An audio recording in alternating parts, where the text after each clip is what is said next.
Hello everyone, welcome to another Spleenathon video. Today I'll be showing you all of the Stormworks projects I have currently underway. Currently my family's screaming because there is a basketball game going on. It's gone into double overtime. They are not excited about it, let me tell you. I don't have names for any of these except for this, which I know will be called the Imbalance. That'll be the name of the ship. I know, crazy clever stuff. Now, I'm thinking I start with the most disadvanced and I come along to the most, I guess, furthest along project. So we're going to start off with the Ferry. So here we have the Ferry spawned in. It's got a nice shape. Like, look, it's kind of off-putting in the slightest bit, but like, honestly, you can live with that. It's got this big flat front section, but that's similar to some other ferries that are going for the style I'm going for. I don't even know what I'm saying. This is a certain type of ferry. It's like the one in Sinking Ship Survival. Back here I have plans on adding a nice little door, at least on the rightmost third. Like if you cut the widths into thirds, on the rightmost of those thirds I plan on adding a door. And if we go inside, we can see there's plenty of space for cargo. Now this ship is really not far along in the slightest. Like, look at the bridge. It's got a window, It's got a helm, and it's got another window right here. This is the window. And oh, is that a window there? Okay, you can get the idea. It's not too far along, but this will be a good project to pick up once I finish the other two. Now, I have made cruise ships in Stormworks for about 2 years now, which would make this about the third or fourth, depending on how you consider my laziness. So, what we have is, we got this front here. It's a nice front, nice sharp here at the, right, nice and sharp at the front. It's got the bulbous bow with some bow thrusters and some lights down there. In addition to that, we also have the nice bridge with these perfect bridge wings that protrude out the side. We got this for the thrusters. Over here we got a monitor which displays some kind of neat stuff that you'll notice when this displays some pretty neat stuff you'll notice when the ship is in motion. That's the direction the ship's facing. But if I begin to get the ship moving, which I ought to, we're just gonna get it moving. You'll notice there's no sound because it is terribly loud. But there we go. You can see the speed it's going at. So we're gonna turn this way, and you can see what happened there. 2 other speeds popped up, and that was like a turning speed. So you can see where the turning speed. Oh my gosh, the ship is like about to tip. Okay, that we put it through a good trial there. Okay, so it's going at 13 knots, and what's this speed at? 41% throttle. Dude, this is easy. It's hauling. It's also got a very effective autopilot, which I'd like to take credit for, but a nice video made by someone I believe called the Shark Gods helped incredibly.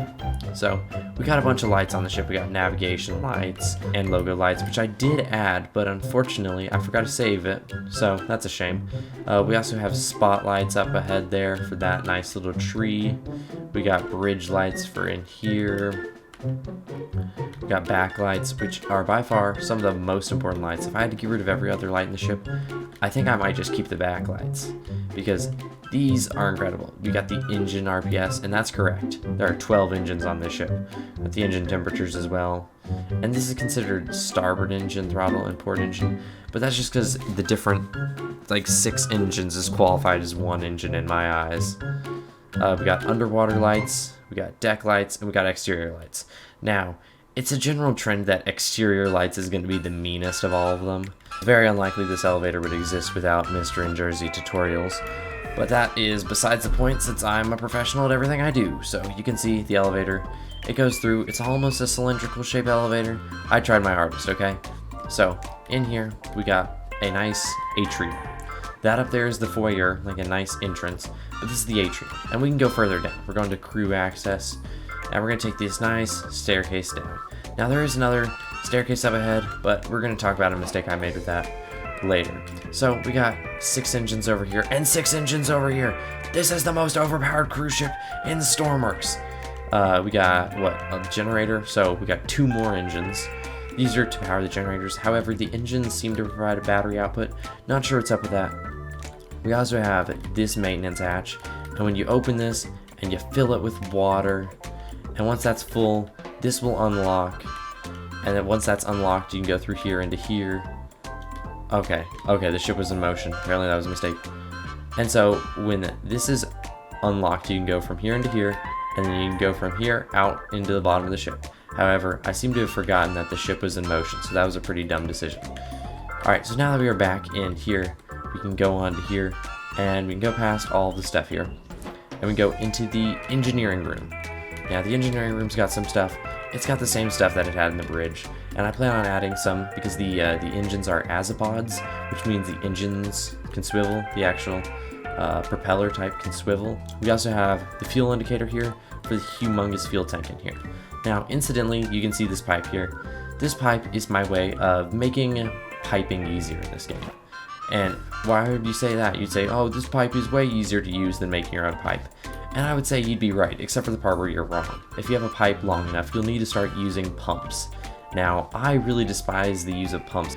So I built this pipe, so you can just follow this pipe through here, into here, and you can turn here into here, and that's about all. Because it can go to all the engines, it can go, and you completely eliminate the need for pumps. So basically I expanded the fuel tank in a really awkward kind of E shape, but it works. So we got some batteries here. We also have it continuing here to get to the bow thrusters, and you'll notice a big hole in the ceiling. You think that's on purpose? No, it's because there's a staircase here, or at least there's meant to be. There's a staircase on the port side, but not the starboard side, because apparently I can't do a job right. So if we leave here and go out of the crew passageway and into the nice atrium again, you'll see we got a lot of empty space here. But believe me when I say this is going to be full. We have the Arctan Theater with a clock up above, and let me show you, that clock is hard at work. It does stuff, okay? For example, if I were to describe the things it does, one of them would be work. Right now it's at 11:58 or so, and it's going to do a really cool thing when it becomes 12. Instead of continuing to go this way, it doesn't have that power. It's already wound up, so it's going to go that way again and continue the next cycle. So that's something I get. Let's look inside the Arctan Theater. Now Arctan has a trigonometric function. Honestly, no one cares. So we got these lights here, these beautiful spotlights, and they make a nice display of lights here. It's a nice dance floor, okay? And it's going crazy on my eyes. I'm sorry for anyone watching this at night in bed, because I just blinded you permanently. You got the screen here with all those nice positions, and you got the house lighting, which is laggy, surprisingly, laggier than the exterior lights for whatever reason. But you'll notice that if you sit down here or something, the screen is not interrupted by the guardrail, because I positioned the guardrail exactly where it would cover up the area in between the screens. So that's just me being clever, because I'm a smart kind of person. I used a couple brain cells. It's nice. Love the Arctan Theater. Can't wait to add more things like a pool or a diner. I honestly don't know what I'm going to do, except for the fact that I think I have 2 of my bases covered, or maybe even 3, because I plan on adding a diner about here. I know the diner's there. We're adding it here instead. I think we'll have a Polynesian style thing. Not sure if it'll be a pool. I doubt it'll actually be a pool, because that means we got water, a significant amount of water on one side of the ship, and Stormworks balance kind of likes to capsize when you have that much of a list. And I think I'll do a playground up here. So, not sure what I'm going to use the Polynesian style build for, but I will presumably be using it. So if we go up to the second floor, we got this here. There's really not much going on the second floor other than we got this plan for a restaurant, and we also got this area to walk around above. Not sure if I'm going to preserve this or if I'm going to remove it for something else. But we also got that area to walk above for now. I built a moving sidewalk, so I guess if I wanted to, I guess I could use that if people wanted to get from there to there really fast, but I don't see people being that lazy. I can imagine people being incredibly lazy, just not lazy enough that they need a moving sidewalk to get from part of the front of the ship to part of the back of the ship. Here we got the promenade deck. Now, these are the most advanced lifeboat. Bad news, we appear to be headed at an island. Now, I'm highly trained. If a situation like this were to break out, we just turn. And a nice turn too. Almost at the military island, but we will not be causing any military conflicts today.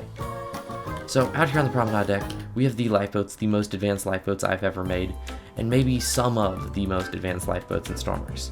Now, they've got a ton of features, and they are the best lifeboats I've ever made.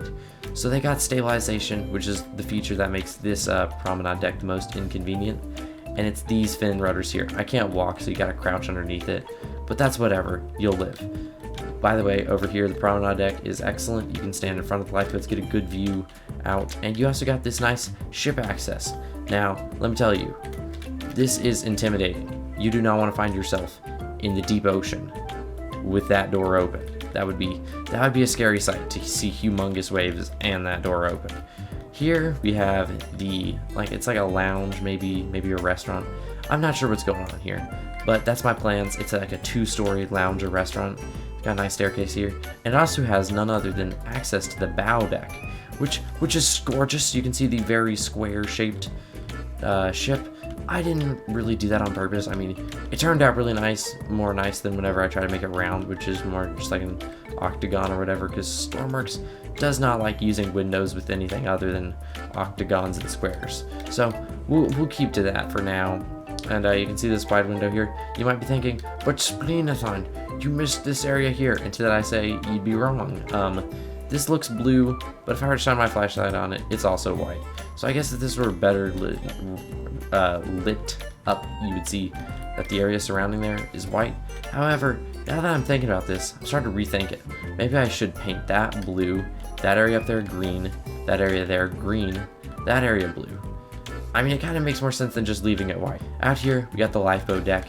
It's just about what we saw, but a story higher. This time we have control of the lifeboat. If we unlock the lifeboat, you see these magnets here on the deck? We can release those. So now the lifeboat is free to move around. We can swing it out, and we can lower it. Now, in a previous version of the ship, I had the lifeboat deck actually above the bedrooms, which had one major consequence, and that's that on the way down, the lifeboats would be bashing into the side of the patios. But fortunately, my big brain move decided to switch those around, and it was definitely for the better, because I'm not sure why I thought it made more sense to have the lifeboats above the bedrooms. Not sure where that came from, but let me tell you, it was not the smartest part of my brain, probably the hippocampus or something. There we go, we got it in place. Maybe I should show you the inside of the lifeboat. I mean, you'll probably see it in a video if we were to make a video of this, because look, it's the best ship I've ever made. We got this nice area. We got plenty of seats. That's kind of a lie. There happens to be a few more spots on the ship for bedrooms than there happens to be spots on the lifeboat. You'll be fine. So here we got a battery, we got a speed, we got release connectors, which is something I guess I can do. It didn't really make as much of a difference as you're probably imagining, but there we go. We got that. We also got navigation lights.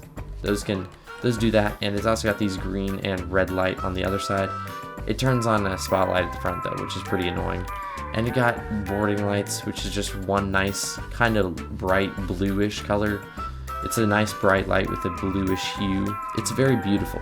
So by far the best lifeboat I've ever made. And we got 4 of those lifeboats, and we also have these nice little placards that are like Lifeboat 1, Lifeboat 2, and out here we got Lifeboat. And in the event of emergency, those will light up red, which I would show you, but we're running out of time.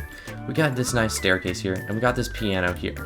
Blah, blah, blah, blah, blah. It made sound, you just can't hear it because I turned audio off for Stormworks. Don't ask any questions. I'm not getting paid for this. We got this nice deck, aft scenic deck. Very nice, very nice. We got these rooms. These are the suites back here because these got 2 angles you can see out, like a whole 90-degree viewing area, and it's beautiful. You can see out here, and you also got this nice patio you can stand on, and you can walk around this patio. You start doing like laps around this patio if it's that large.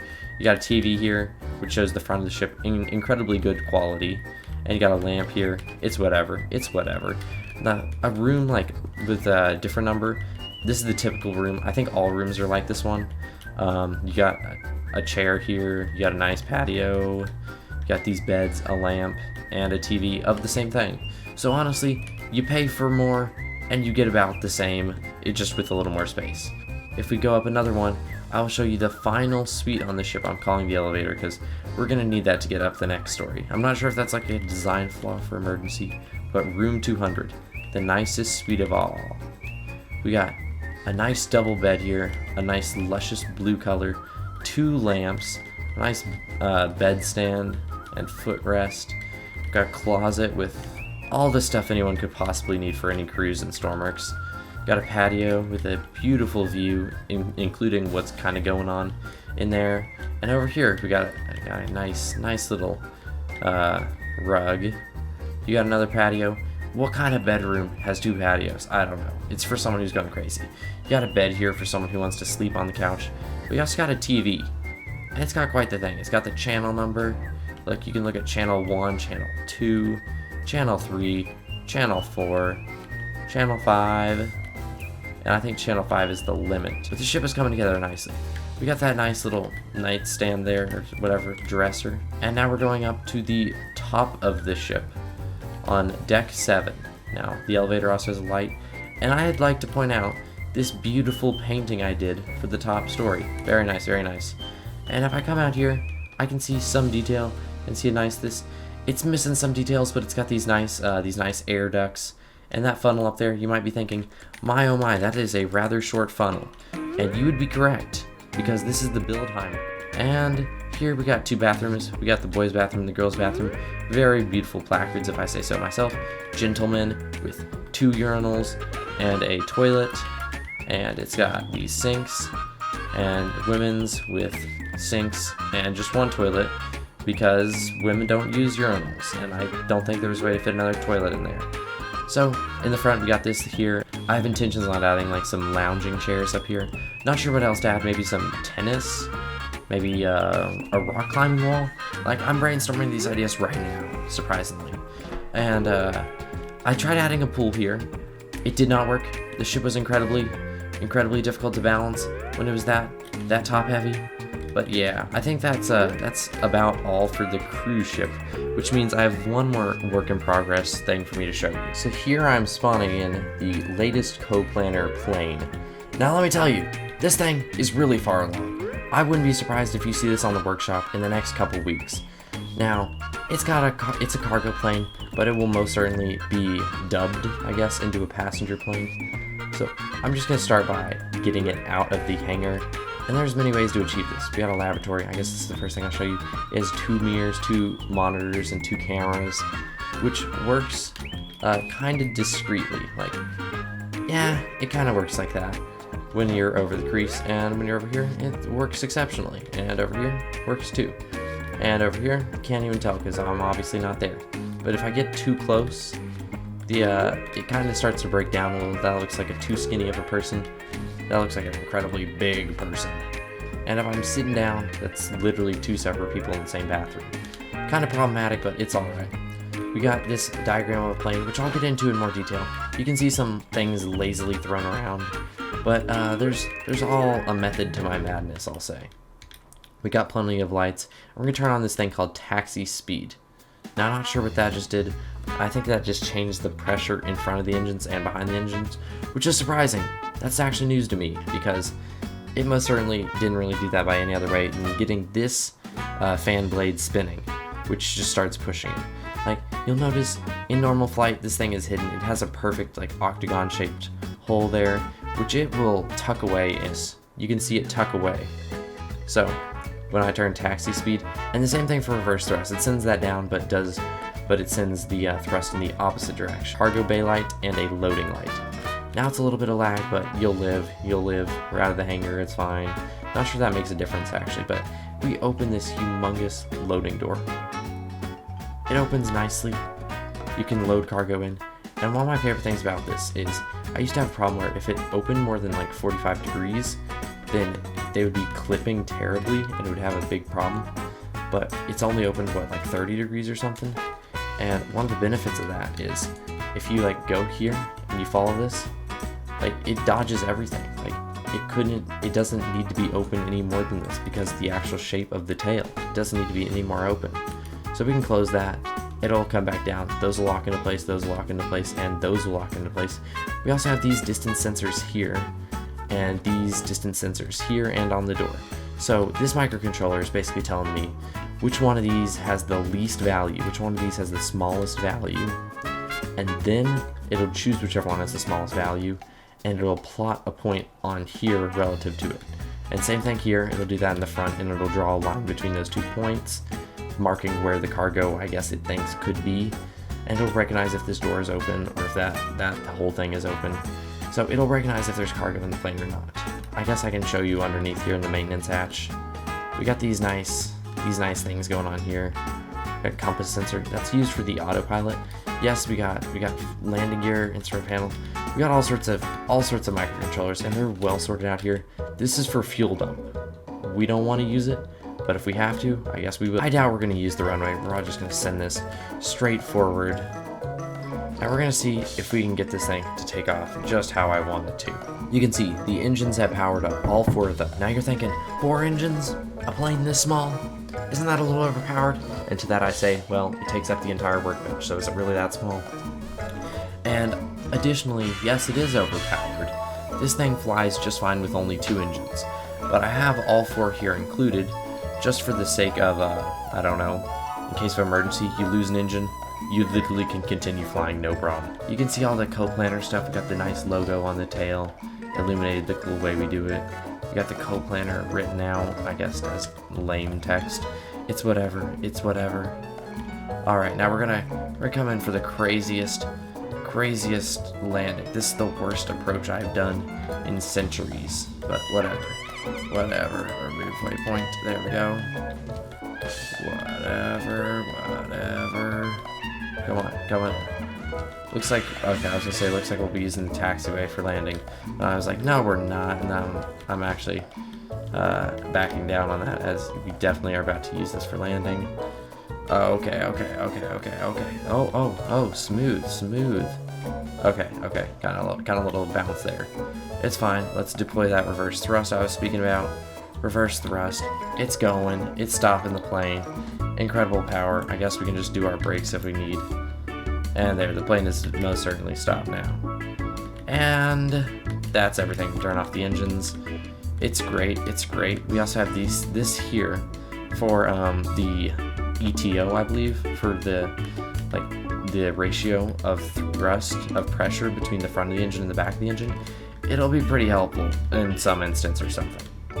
But that's about all for the plane. It's really far along. I didn't even get to explore all the features. I didn't get to show you how far along some of these things are. It's good. I give it the big 2 thumbs up, actually 3 thumbs up. It's not my third. I don't have 3 thumbs, but someone else has given their thumbs up. So I'd like to thank everyone for watching this video and checking on how my progress is going in Stormworks. Make sure to like this video if you enjoyed, subscribe to become a super subscriber, share this video with anyone you think might be interested. I'll never see you, but I hope you see me in the next one. Goodbye.